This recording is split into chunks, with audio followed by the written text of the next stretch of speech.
তাহলে কি মেগাস্টার শাকিব খানের নায়িকা কেড়ে নিয়েছেন সিয়াম আহমেদ?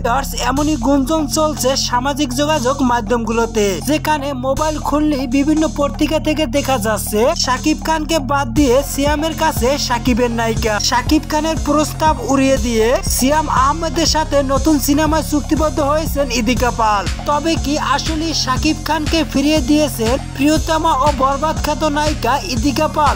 সামাজিক যোগাযোগ মাধ্যম থেকে কয়েকটি পত্রিকায় এমনই তথ্য ছড়িয়েছেন মেগাস্টার শাকিব খানকে নিয়ে। সম্প্রতি শুরু হচ্ছে সিয়াম আহমেদের রাক্ষস সিনেমার শুটিং, আর এই সিনেমায় মেইন নায়িকা হিসেবে কাজ করবেন ইদিকা পাল। অন্যদিকে শাকিব খান শুরু করতে যাচ্ছেন নতুন কোন নায়িকা নিয়ে প্রিন্স সিনেমার শুটিং, যেখানে নায়িকা ইদিকা পালকে গ্রহণ করা হয়নি।